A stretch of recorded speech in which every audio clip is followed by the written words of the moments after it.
Sebelum nonton video ini, tekan tombol like, tekan tombol subscribe, dan tekan tombol lonceng. Terima kasih.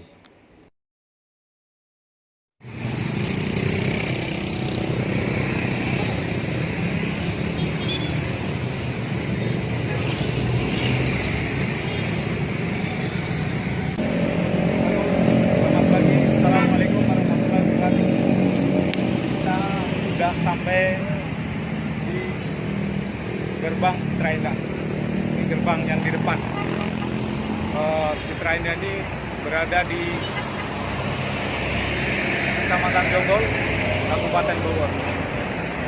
Nah, kita sekarang mau ziarah ke makam Syekh Abdul Haq atau Abah Awu, atau yang juga sering dikenal dengan Abah Uyut Payunan atau Abah Uyut Tua.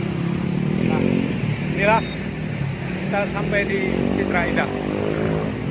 Mari kita langsung masuk ke gerbang utama Citra Indah. Mari. Nah, kita sudah sampai gerbang Citra Indah. Gerbang perumahan yang paling besar di Indonesia, Citra Indah City.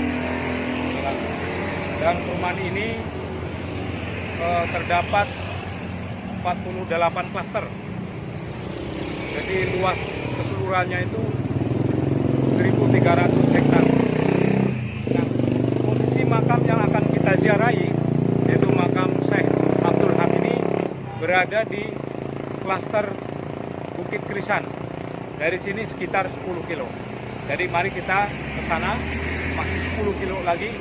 Mudah-mudahan sekitar 5 menit sampai. Mari.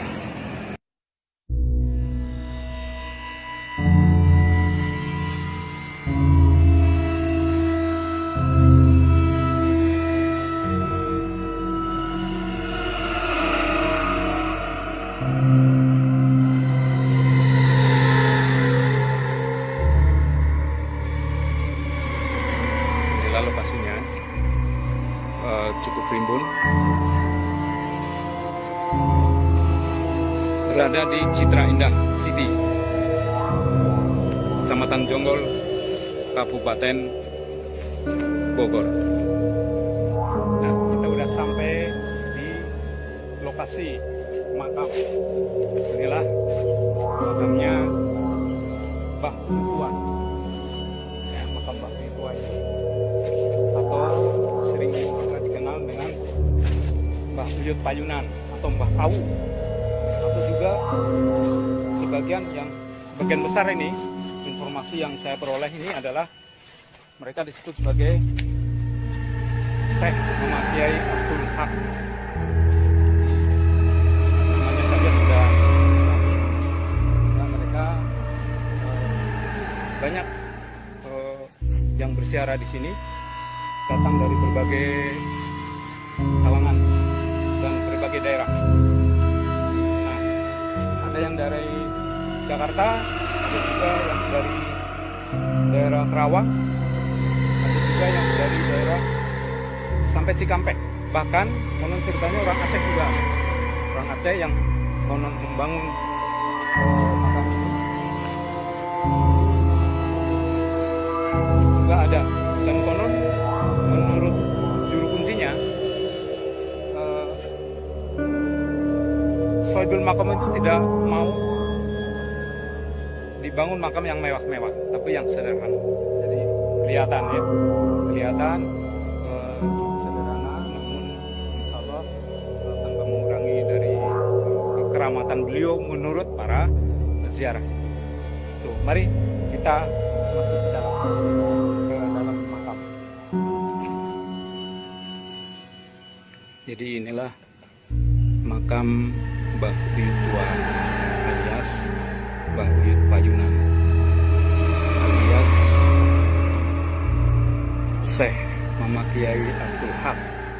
Ini jadi banyak sebutan yang dinisbatkan kepada beliau.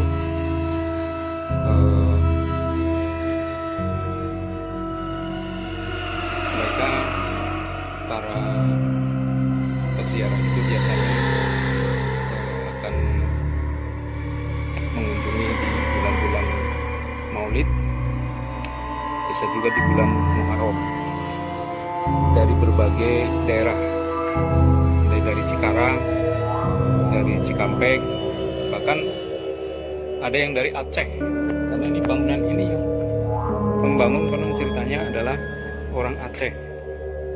Jadi orang Aceh ini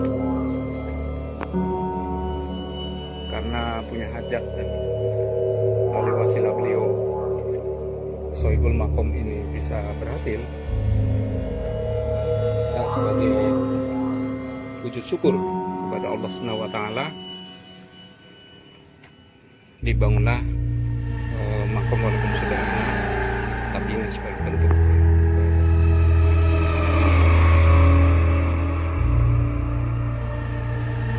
Assalamualaikum Pak Rahmat. Waalaikumsalam. Dengan Pak Rahmat ya Pak ya. Iya, iya. Gini Pak, saya mau sedikit bertanya sejumlah hal tentang makom ini Pak, ini sebelah sini. Makom dari siapa ini? Mbah Buyut Papa Tua. Mbah Buyut Papa Tua Ya. atau Mbah Abu. Mbah Abu atau Mbah Buyut Payunan. Payunan Atau Mama Kiai Mama Kiai Syekh Abdul Syekh Haq. Abdul Haq. Nah, tapi kalau sejarah beliau wafat itu Bapak hafal nggak? Enggak hafal. Iya. Oh, tapi yang jelas pada masa beliau masih hidup itu Pak Rahmat belum. Saya juga nggak enggak ngalamin. apa, dia enggak ngalamin. Oh baik. Nah saya tanya mengenai para peziarah. Ini kebanyakan mereka datang dari mana aja? Kalau yang paling banyak ini dari Kerawang, Rengas Dengklok, Cikampek, Tambelang, sampai dari Pabuaran Subang nyampe sini. Nyampe ke Sukatani, Bancong, Dari Jakarta ada? banyak juga. Banyak juga. Iya, dari Pondok Gede. Saya dengar dari Aceh juga. Iya, ini dari Aceh nih yang rehab Oh, ini bikin sumur ini. Oh ini Iya. dari para Malah dari datang ke rumah. peziarah. Oh datang ke rumah Pak Rahmat. Minta izin, ini mau dibangun, katanya silakan dibangun. Mhm. Cuman yang saya tahu nggak boleh mewah-mewah dulu gitu. Oh gitu. Kalau Yang nggak mengizinkan untuk yang mewah-mewah itu siapa? dianya langsung. Oh Ini kalau direhab dulu aja dipakai coran sampai rubuh. Oh Seminggu rubuh ini kalau direhab tanpa ini, Iya. tanpa pamit. Itu melalui komunikasi, kalau beliau itu tidak berkenan dibangun yang mewah, caranya gimana tuh? Cara Ya menyampaikan makanya pesan saya itu? sendiri aja waktu pasang keramik, Mhm. ulang saya ini bengkak nih kaki. Oh. Ini semua lurus gede nih kaki saya. Mhm. Begitu saya minta maaf tanpa ya kata namanya kita kan orang awam nggak ngelihat gitu ya urusan-urusan gaib. Mhm. Kata saya minta maaf, Yud. Oh, enggak katanya emang ada lagi banyak tamu katanya, enggak pamitan dulu. Gitu. Oh. Gua cuma ngomong gitu aja, saya tolong diinin, dipegang sama dia, Iya iya. langsung baik. Dia Jadi sering- sebenarnya beliau ini baik. Iya, sebenarnya. iya, baik. Cuman kadang-kadang kita yang adabnya kurang Iya. digunakan. Ya kalau namanya manusia kan dianggapnya namanya direnovasi kan supaya lebih bagus, jadi anggapan dia malah lain kan. Gitu. Oh gitu. Jadi pengennya kalau ada apa-apa Mhm. anduk-anduk dulu lah kalau Ya, kayak orang ya, Sunda. Gitu. Itu biasanya bulan-bulan apa kalau di ziarah ini? Kalau yang paling banyak dari mulai tanggal 5 Sri Mulut sampai habis mulut 2 bulan. Bulan mulut sampai habis mulut masih ada yang berkunjung. Iya. Bulan Muharram Iya sama juga ramai iya. juga. Itu biasanya mereka berkunjung sudah tahu prosedurnya melalui Bapak kan juru kuncinya ya? Kalau di sini maaf ya kalau juru kunci itu sebetulnya saya nggak mau di ini berhubung ada aman dari orang tua. Jadi Iya, setiap iya. kampung ini juru kuncinya ini banyak. Banyak. Setiap kampung ada. Ada malah Singasari aja ada. Ya. Nah, tapi mereka kadang ada yang melalui juru kunci minta diantar, ada yang langsung ke sini sendiri gitu. Iya begitu. Nah kadang-kadang ada juru kunci juga yang datang ke saya juga minta izin. Nah kata saya lah apa ada ya apa ya langsung aja. Kayak gitu. Ya, ya. Terus gini Pak, mereka itu sebenarnya apa tujuannya ziarah ke sini?